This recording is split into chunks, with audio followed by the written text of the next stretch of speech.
Hello, I am Dr. Neeraja, Chief Fertility Specialist, Dr. Neeraja's Fertility and Gynec Center, KPHB 6th phase. So, our main aim is to make you fertile. Urine leakage గురించి తెలుసుకుందాం. So జనరల్గా urine leak అనేది 2 types అనమాట. Stress incontinence, urge incontinence. Stress incontinence పేరులోనే ఉందండి. దగ్గిన, తుమ్మిన, ఏదైనా abdomen మనం stress పెడితే యూరిన్ లీక్ అయిపోతూ ఉంటుంది. దాన్ని స్ట్రెస్ ఇన్కాంటినెన్స్. సింపుల్ తుమ్మినా కూడా, తుమ్మిన, దగ్గిన, చీదిన లీక్ అయిపోతుంది. ఇంకొంతమందికి అర్జ్ ఇన్కాంటినెన్స్. అర్జ్ అంటే ఆపుకోలేరు. సో వాళ్ళకి యూరిన్ వచ్చినప్పుడు వెళ్ళిపోవాలి, లేకపోతే పడిపోతుంది. దాన్ని అర్జ్ ఇన్కాంటినెన్స్ అంటారు. సో మెయిన్ గా ఇది హిస్టరీ ఇంపార్టెంట్. సో ఎప్పటి నుంచి ఉంది, మిడిల్లో స్టార్ట్ అయిందా, ఇవన్నీ ఇంపార్టెంట్. సో జనరల్ గా ఫీమేల్స్ లో ప్రెగ్నెన్సీలో ఈ ప్రొజెస్ట్రోన్ వల్ల, ఈ హార్మోన్స్ వల్ల మజిల్స్ అంతా లాక్స్ అయిపోతాయి. సో వాళ్ళకి వెరీ వెరీ కామన్. డెలివరీ తర్వాత ఒక్కొక్కసారి మనం నెగ్లెక్ట్ చేసేస్తారు ఫీమేల్స్, ఎక్సర్సైజెస్ చేయరు. మనం మెయిన్ ప్రెగ్నెన్సీలో కానివ్వండి, డెలివరీ తర్వాత కిగిల్స్ ఎక్సర్సైజ్ అడ్వైస్ చేస్తాం, pelvic muscle strengthening exercise advice చేస్తాం.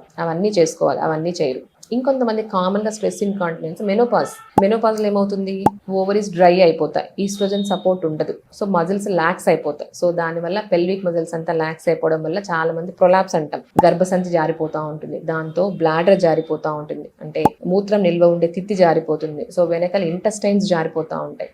సో ఇవన్నీ కంబైన్డ్ గా చూస్తూ ఉంటాం. ఇంకొంతమంది నార్మల్ వెజనల్ డెలివరీస్, కొంతమంది మనము పాతకాలంలో చూసే వాళ్ళం 5 మంది 6 మంది 10 మందిని కనేవాళ్ళు అనమాట. సో దాని వల్ల కూడా పెల్విక్ మజిల్స్ లాక్సిటీ వల్ల కూడా రిపీటెడ్ రిపేరు వాటి వల్ల కూడా లాక్సిటీ సెటిల్ అయిపోతుంది. దాని వల్ల కూడా యూరిన్ లీకేజ్ ఉంటాయి. ఇంకొక కామన్ గా మనం చూడాల్సింది ఇన్ఫెక్షన్స్. సో కొత్తగా స్టార్ట్ అయింది అనుకోండి ఇన్కాంటినెన్స్, ఫస్ట్ మన ఇన్ఫెక్షన్స్ రూల్ అవుట్ చేసుకోవాలి. వీళ్ళ కంప్లీట్ యూరిన్ ఎగ్జామినేషన్ కల్చర్ అనేది చాలా చాలా ఇంపార్టెంట్. ఫస్ట్ ఇన్ఫెక్షన్స్ ట్రీట్ చేయాలి. ఇంకొంతమందికి లాంగ్ స్టాండింగ్ ఉంటుంది. సో బ్లాడర్ లో ఏదైనా పుట్టినప్పుడే ఏదైనా ప్రాబ్లమ్స్ ఉన్నా కూడా వాళ్ళు కూడా ఇన్కాంటినెన్స్ తో ప్రజెంట్ అవుతూ ఉంటారు. ఇంకొంతమంది ఒబెసిటీ అండి. ఈ ఒబెసిటీ అంటే ఏమవుతుందంటే ఈ ఫ్యాట్ డిపాజిషన్, ఎక్కడ పడితే అక్కడ ఫ్యాట్ డిపాజిషన్ వల్ల మజిల్స్ లో ఆ మధ్యలో ఫ్యాట్ డిపాజిషన్, మజిల్ స్ట్రెంథనింగ్ ఉండదు, వాళ్ళు కూడా ఎక్కువ మంది ఇన్కాంటినెన్స్ ప్రజెంట్ అవుతూ ఉంటారు. సో వీళ్ళకి మనకి ఇన్వెస్టిగేషన్స్ మెయిన్ మనం ఇవన్నీ చెప్పుకున్నట్టు ఒక స్కాన్ చేయించాలి. ఏమన్నా అబ్డమెన్ లో ఏమన్నా ప్రాబ్లం ఉందా, గడ్డలు ఉన్నాయా, గర్భసంచి ఎలా ఉంది, ఓవరీస్ ఎలా ఉన్నాయి, బ్లాడర్ ఎలా ఉంది, ఏమైనా ట్యూమర్స్ ఉన్నాయా,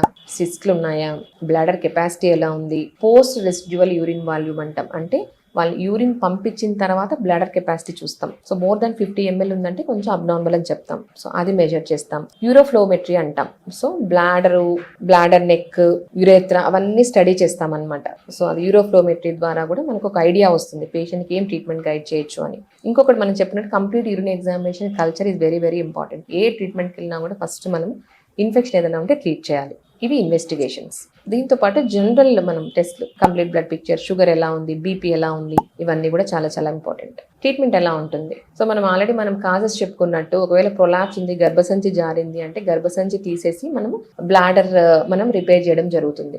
ఇంకొంతమందికి ఇన్ఫెక్షన్ ఏదన్నా ఉంది అంటే మనం యాంటీబయాటిక్ ఇవ్వడం జరుగుతుంది. సో ప్రాబ్లమ్ బట్టి మనం ట్రీట్ చేయడం జరుగుతుంది. ఇంకొంతమందికి మెనోపాజ్ లో స్ట్రెస్ యూరిన్ ఇన్కాంటినెన్స్ ఉంటుంది. వీళ్ళకి ఎన్ని టాబ్లెట్స్ పెట్టినా పనిచేయవు. సో వీళ్ళకి ఏం చేస్తామంటే మనము బ్లాడర్ నెక్ సపోర్ట్ కి మెష్ చేస్తామన్నమాట, ఒక సర్జరీ, ట్రాన్సాప్చురేటర్ టేప్ అంటాం. సో ఈ టేప్ ద్వారా కూడా మనము ఈ ప్రాబ్లమ్ ను క్లియర్ చేయొచ్చు. సో పోస్ట్ డెలివరీ, ప్రెగ్నెన్సీ వీళ్ళకి ఏం అడ్వైస్ చేస్తాం, కిగిల్స్ ఎక్సర్సైజ్ అడ్వైస్ చేస్తాం, యోగాసు, ఆసనాసు స్పెసిఫిక్ టు పెల్విక్ మజిల్స్ ఉంటాయన్నమాట. సో అవన్నీ అడ్వైస్ చేస్తే వాళ్ళకి మళ్ళీ మనము పెల్విక్ మజిల్స్ స్ట్రెంత్ రీగైన్ చేసేటట్టు చేయొచ్చు. సో ఇన్వెస్టిగేషన్స్ లో పర్వేజనల్ ఎగ్జామినేషన్ చాలా చాలా ఇంపార్టెంట్. సో మనం ఆల్రెడీ టెస్ట్లు, అల్ట్రాసౌండ్, యూరోఫ్లోమెట్రీ చెప్పుకున్నట్టు పర్వేజనల్ ఎగ్జామినేషన్, గర్భసంచి ఎలా ఉంది, సిస్టోసెల్ ఉందా, రెక్టోసెల్ ఉందా, ఇంకేమైనా మాసెస్ ఉన్నాయా, స్ట్రెంత్, పెల్విక్ మజిల్ ఎంత లాక్సిటీ ఉంది, ఇవి కూడా మనం ఎగ్జామ్ చేస్తాం. Thank you.